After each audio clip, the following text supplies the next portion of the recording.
کہتے ہیں کہ رفع دین نہ کرو، دلائل کی روشنی میں وہ کہتے ہیں۔ امام شافعی کہتے ہیں کہ آپ رفع دین کرو۔ مثال دے رہا ہوں سمجھانے کے لیے، ایسی مثال کہ کوئی جٹ بندہ بھی سن رہا ہو بعد میں تو سمجھ جائے۔ ایک آدمی کہیں شادی وادی کرتا ہے، خاتون کہتی ہیں میری شرط ہے کہ آپ رفع دین کر کے نماز پڑھو پھر شادی کروں گی۔ وہ کہتا ہے ٹھیک ہے امام اعظم ابو حنیفہ السلام، امام شافعی جی میں آپ کے پاس آ گیا۔ تو یہ اپنی خواہش کے لیے اس نے ایسا کیا نا۔ ہم یہ نہیں کہتے کہ بزرگوں نے نفس پرستی کے لیے ایسے مسائل، نہ، بزرگوں نے، ان علماء نے قرآن و حدیث کو سامنے رکھ کر پوری دیانتداری سے نچوڑ نکالا۔ جو بندے سادے ہیں، جو بندے ماہر نہیں ہیں، وہ کریں تو کیا کریں ان اجتہادی مسائل میں، تو انہوں نے قرآن و حدیث کا نچوڑ جو انہیں صحیح سمجھ میں آیا انہوں نے نکال کے دے دیا۔ یہ بات قطعاً غلط ہے کہ انہوں نے نفس پرستی کے لیے ایسے فتاوی جات دیے۔ رسول کا کہتا ہے امام حنیفہ کی داد کا نہیں کہتا نہ امام شافعی، وہ جو سارے ائمہ جو ہے امت کے علماء تھے، تو ان میں سے سب کی نکاح سے بلا امتیاز فرق اٹھانا چاہیے، نہ کہ ایک اتفاق سے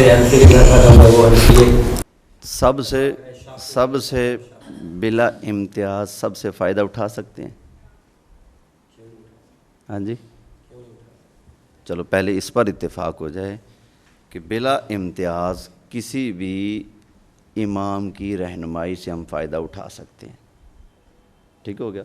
وہ امام مالک ہوں، امام احمد بن حنبل ہوں، امام شافعی ہوں، امام ابو حنیفہ ہوں، بلا امتیاز کسی بھی امام کی رہنمائی سے ہم فائدہ اٹھا سکتے ہیں، بالکل اٹھا سکتے ہیں۔ لیکن جو وجہ ہے کہ ایک معین امام کی اطاعت ضروری ہے وہ میں نے عرض کر دی ہے۔ اس کا حکم کہاں ہے؟ میں اس کی مثال مثلاً امام حنیفہ کے فتوے کے مطابق یا صاحبین کے فتوے کے مطابق جو ان کے شاگرد ہیں کہ اگر کسی عورت کا شوہر گم ہو جائے تو ایک قول کے مطابق جو ہے وہ 80 سال ہے کہ 120 سال انتظار کرے، یا پھر امام مالک کا جو فتویٰ اس پر 4 سال کا، تو اب کیا عورت 80 سال انتظار کرے؟ جو قدیم حنفی علماء ہیں، قدیم پرانے، ان کا یہی فتویٰ تھا کہ 80 سال 90 سال وہ انتظار کرے گی۔ لیکن جو بعد میں متاخرین علماء کرام ہیں نا حنفی، انہوں نے کہا کہ یہ تو بھئی کون اتنا انتظار کرے، بیڑا غرق ہوتا ہے، وہ تو مرتی مار جائے انتظار ختم نہ ہو، کچھ ہونا چاہیے۔ تو پھر انہوں نے ان دلائل کو قبول کیا جو امام شافعی علیہ رحمہ کے دلائل تھے اور ان پر فتویٰ دے دیا۔ ان دلائل کو انہوں نے قبول کیا کہ ان میں زیادہ صحت ہے۔ آپ کی جو جتنی یہ باتیں میں نے ابھی سمجھ آئی ہیں، مقصد یہ لگا ہے کہ ایک عام آدمی کو ضروری نہیں ہے وہ کسی کی تقلید کرے، ٹھیک ہے؟ صاحب بیٹھے ہیں، ان کو ضرورت ہی نہیں پڑی کسی مسئلے کی، عام سے مسلمان ہیں، سیدھے سادے ہیں، تو کوئی ضروری نہیں ہے کسی امام کی پیروی کریں۔ نہیں، کیوں ضرورت نہیں پڑے گی؟ ضرورت تو پڑے گی، نماز پڑھنے لگیں گے نا، ضرورت تو پڑ گئی، حدیثیں آئی پڑی ہیں رفع دین کرنے کی بھی اور نہ کرنے کی بھی، میں کدھر جاؤں؟ آمین اونچی کہنے کی روایتیں بھی ہیں اور آہستہ کی بھی ہیں، میں کدھر جاؤں؟ ہاتھ یہاں باندھ رہے ہیں، یہاں باندھ رہے ہیں، میں کدھر جاؤں؟ یا چھوڑ کر پڑھوں؟ روایتیں تو ساری آئی پڑی ہیں۔ ضرورت تو پڑے گی ہر مسلمان کو کہ وہ کسی نہ کسی کی رہنمائی میں تو چلے گا۔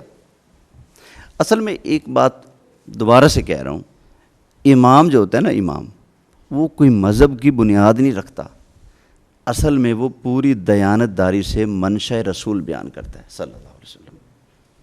اگر کبھی واضح ہو جائے کہ اس بات میں رسول اللہ کی منشا تو اور تھی، لیکن امام نے یہ سمجھی ہے، امام کی جو منشا ہے وہ رسول اللہ کی منشا کے مخالف جاری ہے، اگر دلائل سے واضح ہو جائے تو ہمارے امام ابو حنیفہ فرماتے ہیں کہ اگر میرے کسی بھی قول کے خلاف حدیث صحیح مل جائے تو سمجھنا میرا مذہب وہی ہے۔ سمجھ آ گئی نا؟ ہاں جی، یہی سوال اس کا مطلب ہے ایک ہی ضروری نہیں ہے تکلیف، ایک امام۔ اصل میں تو ہم قرآن و حدیث کے مقلد ہیں۔ قرآن و حدیث جہاں ہمیں سمجھ نہ آ رہا وہاں صرف رہنمائی لیتے ہیں، صرف بھائی تسی تھوڑی ہیلپ کر دو، اسی کدھر جائیے، سمجھ آ گئی نا؟ میں آپ کو جہاں شافی مسلک کے مطابق مل جائے تو آپ شافی ہیں. یہ تو کام خراب ہے نا. جہاں شافی کے ملک ملے نہیں جس سے دیکھیں آپ نے خود فرمایا تقلید مطلق اب جائز نہیں. ہاں جو کہہ رہے ہیں نا مجھے امام شافی سے رہنمائی اچھی مل رہی ہے تو وہ تمام مسائل میں پھر امام شافی کی اتباع کریں. یعنی کہ میں ایک مسئلہ مجھے شافی مسلک کے مطابق صحیح سمجھ آیا تو میں صبح شافی بن جاؤں, شام کو حنفی مسلک سمجھ آیا یہی تو کہہ رہا شام کو حنفی بن جاؤں. اسی کے پیش نظر تو علماء نے کہا ہے کہ تقلید شخصی ہوگی. اب کسی ایک کی تقلید ہوگی, تقلید مطلق اب نہیں. کیوں پہلے لوگوں میں خوف خدا تھا, حیا تھا, ان چیزوں کا وہ خیال کرتے تھے. اب تو طلاق دے کے کہتے ہیں جی فقہ حنفی میں تو کہتے ہیں 3 طلاقیں دی تو 3 ہو چکی ہیں. فقہ حنفی والے چلو ہم اکثر کہیں لوگ طلاق دینے کے بعد اہل حدیثوں کے پاس چلے جاتے ہیں تو کہتے ہیں ہم ادھر چلے جاتے ہیں. تو یہ اور اکثر لوگ اہل حدیث اسی وجہ سے ہوئے. ہاں دیکھیں چلے جاتے ہیں نا, تو یہ ہوتی ہے نفس پرستی. تو وہ تکلیف تو ختم ہوگی اس کی, ختم کر دی. جب اہل حدیث رہا تو وہ تو غیر مقلد بن گیا نا. تو شکر نہ کریں کہ وہ تکلیف سے نکل گیا. جو آپ کہہ رہے ہیں کسی کی بھی نہیں کرتے. بھائی آپ نے ابھی تک تقلید کا معنی نہیں سمجھا. تقلید کا معنی یہ تھوڑی ہے کہ امام اعظم ابو حنیفہ کوئی اپنا دین بنا کے بیٹھے بندہ اس کا پیروکار تھا تو اس سے نکل گیا. وہ رسول اللہ صلی اللہ علیہ وسلم کے فرامین بیان کر رہے ہیں. بھائی آپ درس حدیث دیتے ہیں, کسی بندے کو حدیث سمجھ نہیں آئی تو آپ اپنی عقل کے مطابق اس کی رہنمائی کر دیتے ہیں. تو کیا مطلب وہ بندہ آپ کے دین کا پیروکار ہے؟ وہ ابھی بھی رسول اللہ کے دین کا پیروکار ہے. ہاں کوئی بات اس کی سمجھ سے اوپر تھی تو آپ نے وہ بتا دی بس. یہ تقلید کی حیثیت ہے, اس کے علاوہ کچھ نہیں. سر سوال یہاں پر ہوتا ہے جب یہ کہا جاتا ہے کہ صرف امام حنیفہ کی علمی فتاوی سے فائدہ اٹھایا جائے یا علمی قواعد سے, باقیوں کو نظر انداز کر دیا جائے. نہیں کہتے. جو شافی ہیں ہمارے نزدیک وہ حق ہیں. جو آپ دوسرے کو حق کیوں نہیں دیتے کہ کسی مسئلے میں اگر جیسے میں نے ایک مثال دی ہے کہ 80 سال تک انتظار کرنے کی, ہمارے نزدیک امام شافعی اپنی جگہ حق ہیں, امام احمد بن حنبل اپنی جگہ حق ہیں, امام مالک اپنی جگہ حق ہیں, امام اعظم ابو حنیفہ اپنی جگہ حق ہیں. ہم کہتے ہیں ان چاروں بزرگوں نے نفس پرستی نہیں کی. انہوں نے پوری دیانتداری کے ساتھ قرآن و حدیث کا جو نچوڑ تھا وہ نکال کر لوگوں کے سامنے پیش کیا ہے. جب کہ اختلاف ان کے اندر باہمی بہت زیادہ ہے, علت حرمت ہے, وہ دلائل کے مختلف ہونے کی وجہ سے. نبی کریم علیہ السلام کا ارشاد ہے نا کہ میری امت کا اختلاف رحمت ہے. حدیث سنی ہوگی نا. وہ کون سا اختلاف ہے؟ عقیدے کا نہیں, یہی فروعات کا جو اختلافات ہیں یہ تو رحمت ہیں. ان پر کسی کو دوسرے کو کیوں حق نہیں دیتے کہ ایک بندہ اتفاق سے حنفی کے گھر پیدا ہوا ہے, اب کسی مسئلے میں وہ سمجھتا ہے کہ امام شافعی کی رائے مضبوط ہے. کسی مسئلے میں نہیں نا, اس کو کسی ایک امام کی پیروی کرنی ہمارے نزدیک, کسی ایک امام کی پیروی کرنی. اس میری سنیں نا, ایک امام کی پیروی اس لیے کہ بندہ بیک وقت 4 اماموں کے پیچھے چلے گا تو وہ نفس پرست تو بن جائے گا نا. 3 طلاقوں والا مسئلہ ادھر ہے, بس دلائل ہیں مختلف.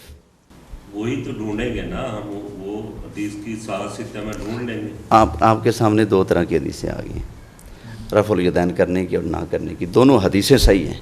نہیں وہ ثابت کرے آپ, کیا دوسری نہ کرنے کی ثابت کریں کہ یہ حدیث ہے. جب یہ موضوع آ جائے گا نا, ابھی مثال دے رہا ہوں. تقلید والا اب حضرت صاحب نے وضاحت کر دی ہے, اب آگے آپ سمجھے نا تقلید کس چیز کا نام ہے.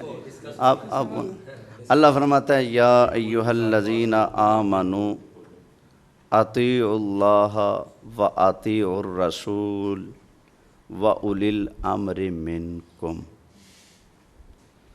اللہ کی اطاعت کرو, اللہ کے رسول کی اطاعت کرو, اور جو اولو الامر ہیں ان کی اطاعت کرو. تو یہ بات جو کہی جاتی ہے نا, اطاعتیں تو 2 ہی ہیں. ان 2 اطاعتوں کی اتباع میں تیسری اطاعت بھی ہے.